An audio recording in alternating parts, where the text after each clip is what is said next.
I thank you everybody for coming. We're going to just wait another 30, 40 seconds and then let some people come into the room, and then we'll go ahead and get started.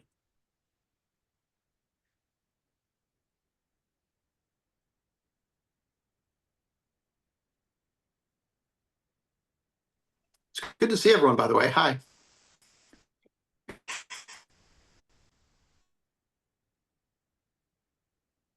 Okay, we're going to go ahead and get started. Good afternoon, and thank you for joining us. My name is Dave Wallach. I'm the Executive Director of Americans for Responsible Growth. We're a national advocacy group, and we work with state and local financial leaders, treasurers, comptrollers, and auditors who see firsthand how federal policies impact communities. Today, on the heels of publishing a letter signed by state treasurers, auditors, and other state financial leaders from around the country, 4 of whom are on today's call, that urged President Trump to reconsider implementing his reckless tariffs. We're here to condemn the Trump administration's trade wars and economic policies that are raising everyday costs for families and workers. As I begin, I'll note that this recording will be available and we'll share it out afterwards, and we'll have some time for questions and answers at the end as well.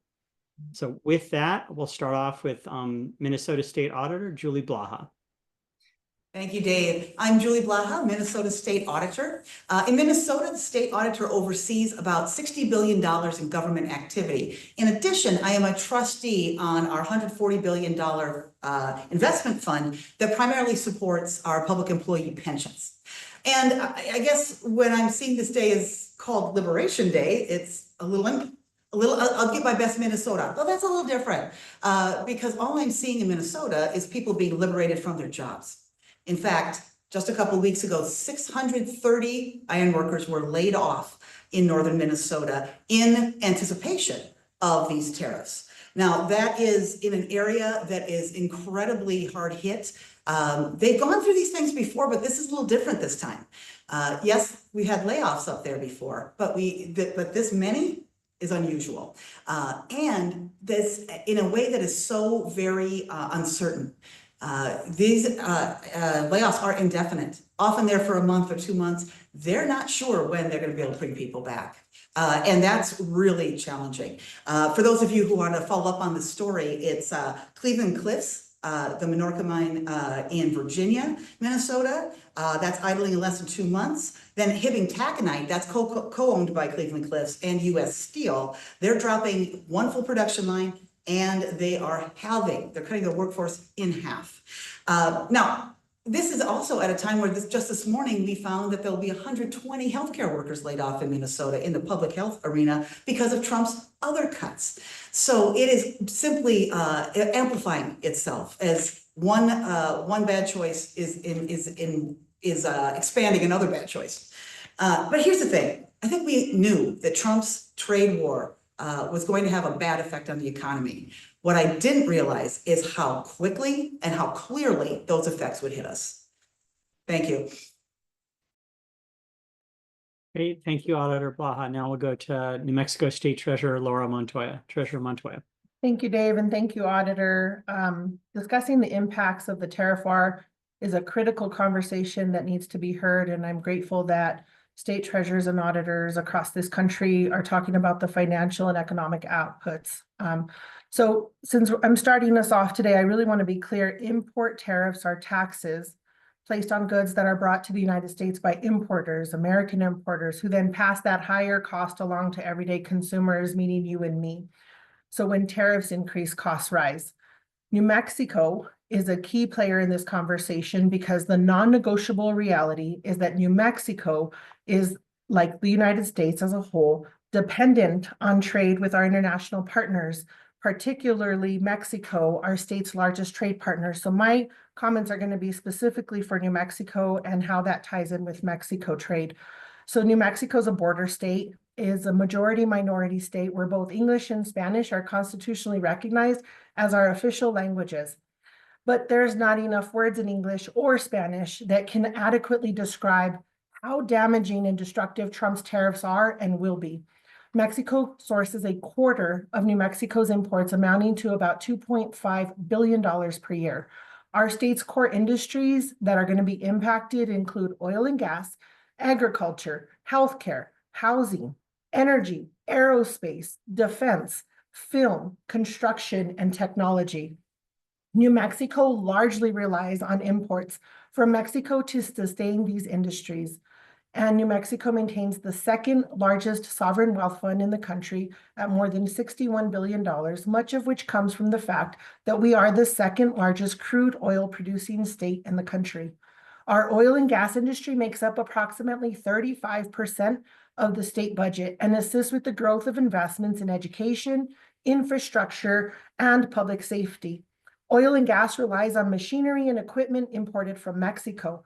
With higher costs on these imports, drilling, production, and industry developments will slow and lead to higher gas prices. New Mexico is also the United States' largest agricultural trade partner. Most of New Mexico is very rural. 60% of New Mexicans live in rural communities, many of which produce food items Americans eat every day. New Mexico ports process nearly 1/3 of cattle imported from Mexico every year. Our agricultural industry will face blows as tariffs on cattle and produce will result in slowed food production and increased food insecurity. And in addition, Trump's cruel deportation campaign is leading to even higher costs for farmers. Farm owners, as 61% of U.S. farmers are non-citizen immigrants, leading the agricultural workforce to rapidly dwindle. The U.S. agricultural industry is expected to take a huge hit, just like during Trump's last trade war in 2018, when farmers across the country suffered tens of billions of dollars worth of avoidable damages that the government needed to mitigate with taxpayer dollars. Given that our state's largest import from Mexico is medical equipment, we can see healthcare become more expensive and inaccessible than ever before.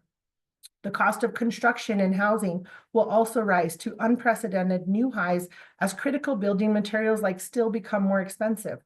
Our national laboratories, Sandia and Los Alamos, and our 4 military bases will face higher cost burdens as well, since they utilize uranium, equipment, machinery, all imported from Mexico. It's evident that our economy relies heavily on trade with our allies. Trump's tariffs threats will suffocate our state, national, and global economies, disrupting our way of life. Trump is playing games with people's lives, and it's a huge punch in the gut to all of those who have consistently carried this nation on their backs. As the first elected Latina state treasurer in this country's history, I want New Mexicans and the Latino community across the state and our nation to know that I know what contributions and sacrifices you and your families have made to make this country strong, beautiful, and vibrant. I know that New Mexico's Latino gross domestic product, GDP, alone amounts to over $36 billion per year.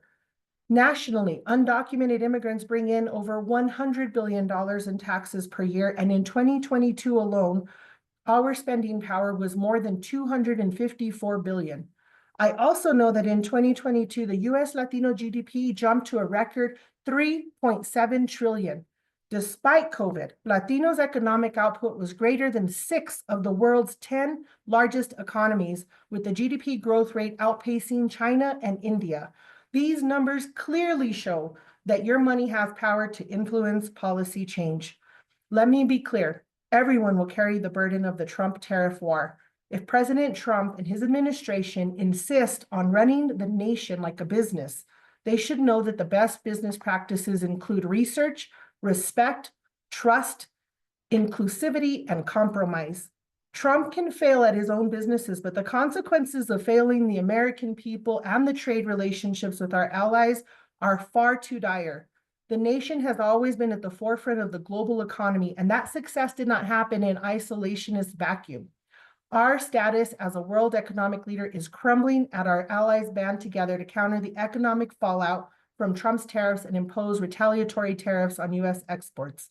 Shattering our economy, our economic stability is creating chaos and is detrimental to spending, market rate volatility, and overcompensated inflation with long-lasting effects. These tariffs are not just about the import and export of products or about supply and demand or inflation.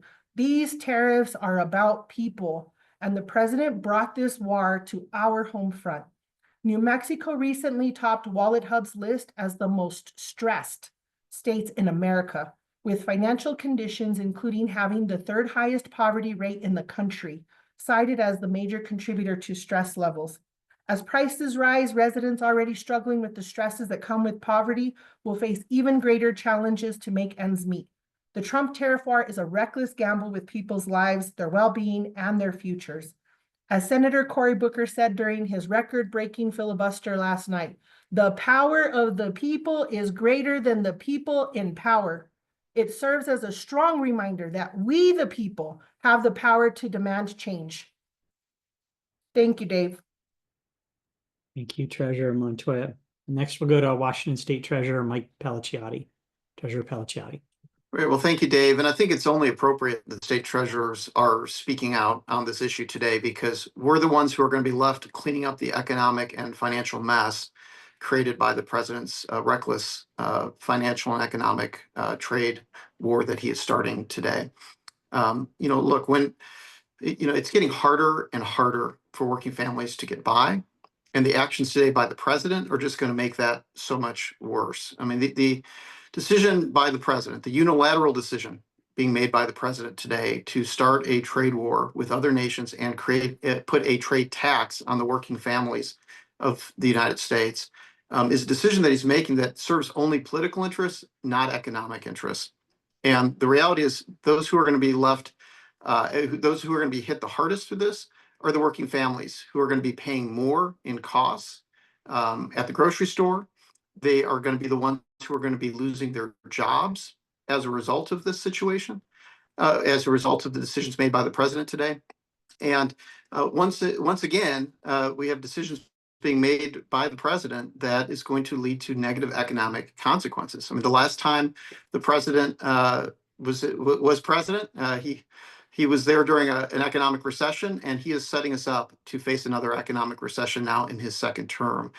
And, as Treasurer Montoya was pointing out, this will not only increase the cost of the grocery store, will not only put jobs at risk, it will increase the cost of housing, it will make it much more difficult for people to access housing. It's just setting things up and making it harder and harder that those with the least amount of resources are going to be in a situation where it's going to be a position where they are going to be bearing the weight of the president's decision today.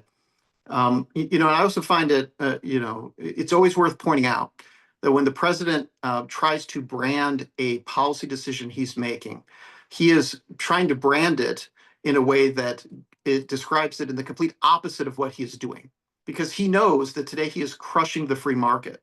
He is crushing the free exchange of goods and making it much more difficult and much more burdensome on working families. So, of course, he needs to call it Liberation Day because he knows he is doing the complete opposite. And he is trying to frame it in a way that is completely the opposite of what is being accomplished today. And I will point out here in Washington State, where we are not only trade reliant on a number of of the nations around us, including specifically Canada, we also are an export state. And so we are getting hit on both sides here in the state of Washington. We are not only paying the costs of increased production, because 90% of our fertilizer, for example, comes from Canada for our agricultural sector and will increase the cost of production. But I'm hearing from those who are in the agricultural sector who are seeing almost an immediate inability to export their products internationally. And so we are just going to be completely squeezed here in the state of Washington economically because of the reckless economic decisions being made by the president today. And it's important to continue to point out the negative economic consequences that are going to result from this. Thank you. Thank you, Treasurer Pellicciotti. Now we'll go to Connecticut Treasurer Erick Russell. Thank you, Dave. My name is Erick Russell. I'm the state treasurer in Connecticut, and I am proud to be here today with my colleagues talking about these really important issues that are impacting our states. The president ran on a platform and a campaign around promising economic prosperity and affordability to American families. And we have seen just over the last 2.5 months the exact opposite. We've seen chaos and uncertainty. And who has been impacted by that the most is hardworking, everyday Americans in this country. We've seen prices increasing due to inflation ticking up. We've seen consumer confidence waning. We've seen 401ks and people's retirement security tanking after the worst quarter that we've seen in U.S. equity markets since 2022. We've seen businesses who are uncertain about their future, slowing down hiring and investment because of the uncertainty that has been created. We have seniors across this country who are unsure if their healthcare or their Social Security is going to be there for them. And as state financial officers, we are in the process of putting together budgets with threats of billions of dollars being withheld unlawfully, as I might add, and impending cuts to Medicaid and special education funding and SNAP benefits in our states. On top of all of this, later this afternoon, the president will announce what is sure to be sweeping tariffs. And he's described that, as some have said before me, as Liberation Day. And the reality is that this is tax day. This is tax day for hardworking Americans. And I want to be very clear, this does not benefit the people of Connecticut or the people of America. This is going to further the creation of instability and uncertainty. And we've already seen it, right? With this stop and go implementation of tariffs. We've seen the rattling of financial markets. We are seeing trade relationships being destroyed, including with some of our closest allies. We've seen damage done to our national security alliances. And as I mentioned, most importantly, we're seeing increasing costs to American families. And we're going to see this across the board. The cost of energy and the cost of gas, groceries ticking up, technology, housing, obviously impacted if you think of one of our closest allies in Canada, where we're getting most of our lumber, paper products, fertilizer, you name it, impacting industries all across Connecticut and all across the country. Just recently, the Budget Lab at Yale rolled a study anticipating that a broad 20% tariff could cost the average family over $4,000 per year, simply because of these tariffs being put in place. And I just want to be very clear as we talk about the policies that we are seeing rolled out. This is simply another ploy and attempt to increase revenue for the thing that this administration cares most about. And that's about extending a $4.5 trillion tax cut for millionaires and billionaires in this country at the expense of hardworking people, right? And this administration will have you believe that the American people won't connect the fact that these tariffs are the reason that their costs are increasing. I have confidence in people of Connecticut and across this country that they can connect the dots and that they're ultimately going to hold this administration accountable. Tariffs are not the solution. In Connecticut and all across the country, we have done the work, right? States have done the work to make sure that we're being fiscally responsible, that we're positioning our state for future success, that we're growing our economies, and that we're building an economy here in Connecticut that works for everyone, that provides financial security and opportunity for everyone across the state. And the policies that we've seen rolled out from this administration are moving us in the exact opposite direction. They're increasing costs, and we are already seeing the economy across this country slowing down as a result of these policies. And so I'm proud to stand here with my colleagues today, as we are going to be the ones most impacted by the results of these tariffs and other economic policies being rolled out, and that we will continue to do the work to push back on this administration and call on everyone to do the same. Thank you, Dave. Thank you. If you have questions, please use the question and answer tool on Zoom. We have time for a couple of questions. We're going to start with what specific industries in your states will be most vulnerable to these tariffs and any potential retaliatory measures? Would anybody like to start out? I can start us off. I mentioned a couple of things in my talking points, but oil and gas, agriculture, healthcare, housing, energy, aerospace, defense, construction, technology. You know, we're talking about Mexican tariffs on my end today, but I feel like this administration is hitting my state in all different directions, because the loss of Medicaid funds potentially at risk also is a negative impact for us. So on one end, we don't have workers to help on the agricultural land or in the construction of our homes and housing. We have a housing crisis, and all of that negatively impacts in holistically the entire state of New Mexico. And I'm sure this is something relevant for all of our states, but I just feel that New Mexico is really getting hit hard because we're one of the poorest states already. And you're hitting every single one of our industries, even the ones that are very, very strong. Having the national labs and the military bases here as well doesn't help if we have issues with Mexican tariffs on the uranium or the equipment. So I just feel like holistically we're getting hammered in all different directions. Anybody else like to take this one as well? I'll just say briefly, I think many of the things that Treasurer Montoya mentioned as well, I think Connecticut defense will certainly be a big piece to this, where you'll see inflation with respect to our defense industry around helicopters and submarines. We will see it in the healthcare industry for sure, as well as, agriculture. So I think there's going to be a broad-based impact all across Connecticut industry. One of the things that I would add is, we take a lot of pride in Washington State in having a diversified economy. Nearly every industry is going to get hammered by this. And even if you're a diversified economy, there's no way to withstand the negative impacts of this trade war that the president is starting. And, later today I'm going to be speaking in Central Washington, kind of the home of apple production. I mean, every aspect of our agricultural sector is going to be particularly hit. But I really appreciate Treasurer Montoya's point where she highlighted the impact of energy and gas. We get a significant amount of our natural gas from Canada. The impact to working families and everyday bills, their grocery bills, everything is going to go up as a direct result of the president's decision to make that happen.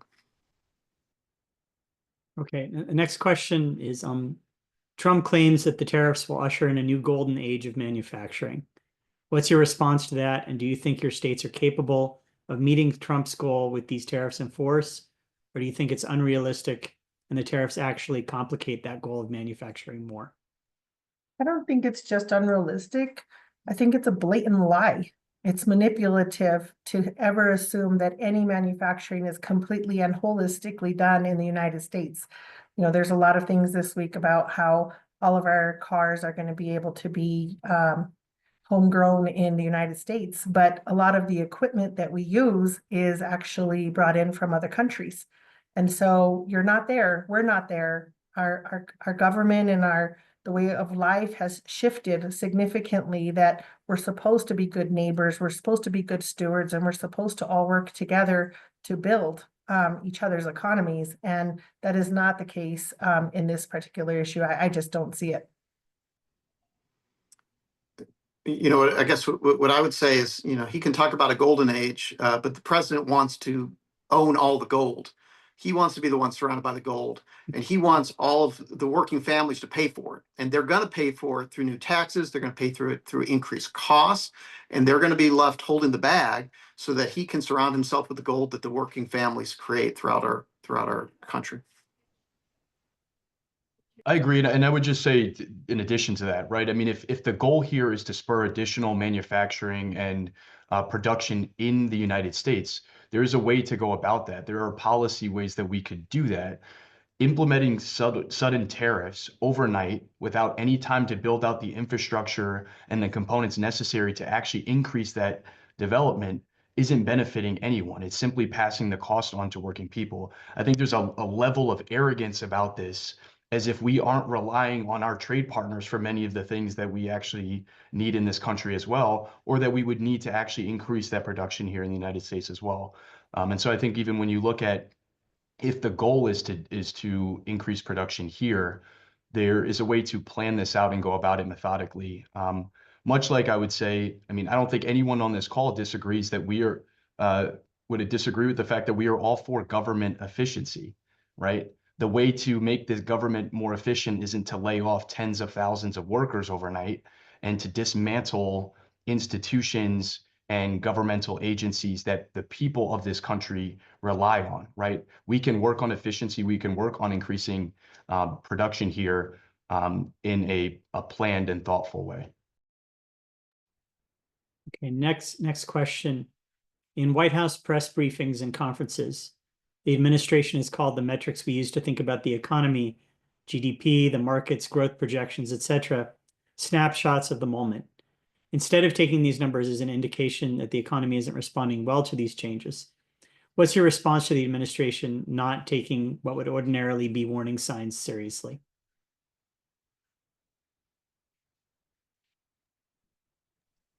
Typical. First word that comes to mind. Irresponsible.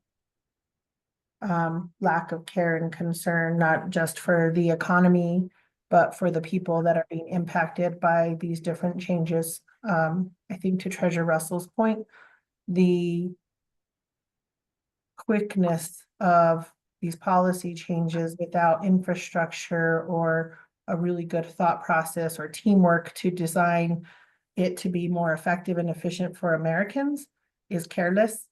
And so I don't agree that you can look at your investments, for example, and say you shouldn't be looking at what has happened in this last quarter and looking at history, being able to see some of the other impacts where rates have gone down or when we've been dramatically impacted, that you don't take a look at that to try to better plan or prepare or prevent. And I just think that this is very careless.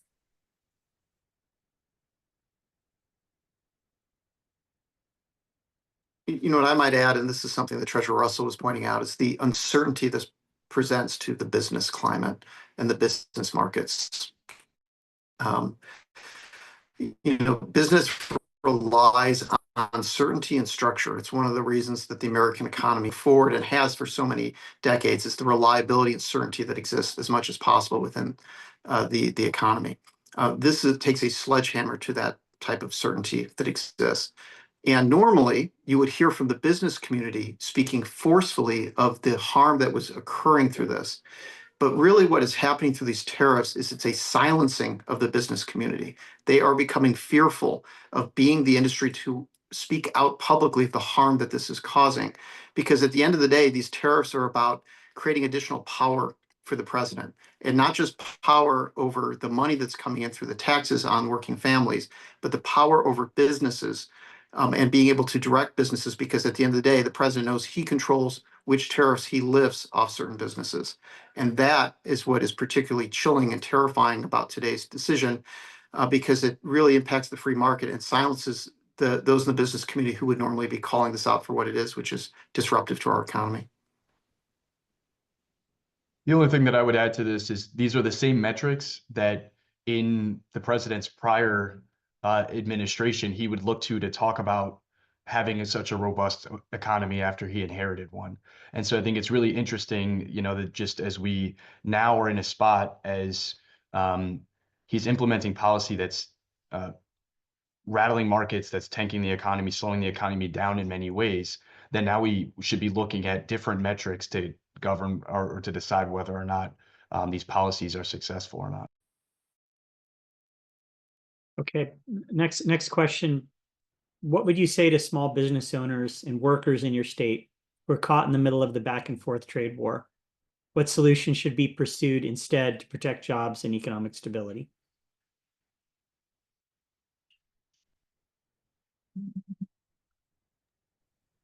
Say, buckle up. I mean, this is a reality that the president has made a unilateral decision to disrupt our economy and threaten an economic recession and increase the cost for productions and increase the cost for small businesses and make it much more difficult for folks to buy the products from small businesses because they're going to have less money in their accounts. And so, we're going to be doing everything we can at the state level to insulate our states from the impacts of this decision. But the reality is economies don't end at state borders. And we're going to have to be responding to and cleaning up the mess of the president's economic decision today.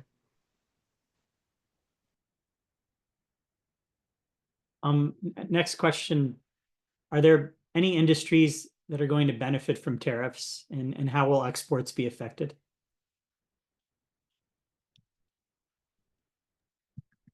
I think for me, the first thing that comes to mind is that there's the 5 taxing principles, and simplistic and fair and adequate are the top 3. And I feel that looking at the policies that have been put in place, looking at what is getting tariff costs higher and what is not fair or consistent. It's based on being manipulative to push certain policies and ram them down people's throats. And that is not what governance should be. It should be for the people, by the people.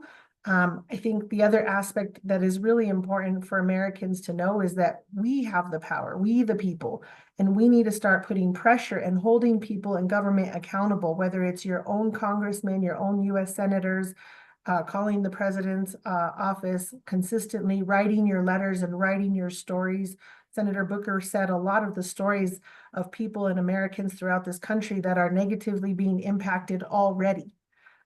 Those stories need to be told, because those are real live neighbors of ours that are being impacted by all of the chaos that is being created. From an investment standpoint, I think the volatility creates a lot of inconsistency, and that makes business owners as well as everyday Americans hold tight to their money because they don't know what to expect. Most people don't have enough money to even survive a 2-week pay period of not having funds. Not giving people the funds for their Medicaid or for some of the grant funding that comes in for nonprofits and non-for-profit profit, they end up not having enough to survive for the next 2 weeks to serve the people that they serve. Some of these people are very vulnerable. Some are disabled. I think the other thing that really bugs me is that I'm so sick of hearing something out of a person's mouth saying, I love our veterans, I love our military, I love our vulnerable senior citizens, I love our disabled communities. And in the other side of that mouth, hurting them and damaging them and stressing them out and giving them inconsistency that they're going to have their pension fund or their Social Security or their Medicaid, or that they can go to a doctor. In rural communities, now you don't have a car that you could potentially use to get to your doctor's appointment, which might be 2 hours away from your rural home that you live in. So on my end, I just feel like the overall end of what I feel like I'm trying to do every time I talk on these press conferences is to remind the people that it's the people that have the power to be able to change things. And we need to start holding them accountable to serve us as Americans. Okay. Last question. Can you all talk about the process by which these tariffs are being instituted? What works about that? What doesn't work about that from your perspective?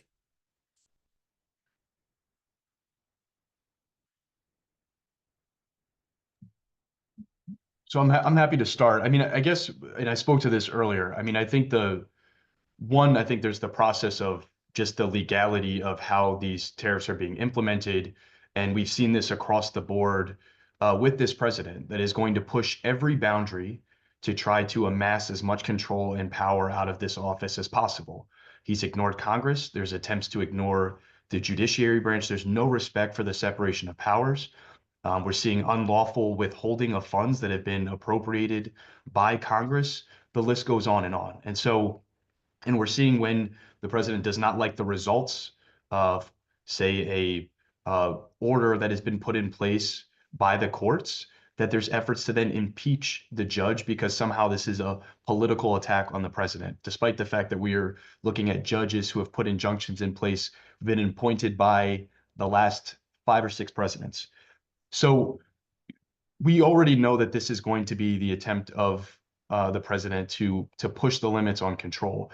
I think from a procedural perspective, though, there's also this piece about predictability, and that even in some of the policy that we're seeing, if this is something that the president wanted to do, there is a way to go about it that doesn't spur this chaos and uncertainty for the market, for the business community.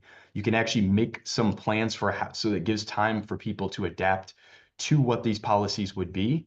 However damaging, I still believe they are. But I think that this is intentionally being done to create chaos and uncertainty. as we've seen with several of the other policies that have rolled out from the administration.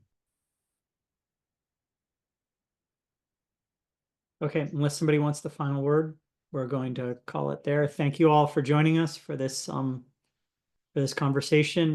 We're going to share the video from this soon after the event. And given that the president is going to make comments later in the day, if there's a desire to speak with any of these leaders or some of the other state treasurers, auditors, et cetera, that you've seen on some of these press availabilities, we'd be happy to make that happen. So thank you very much.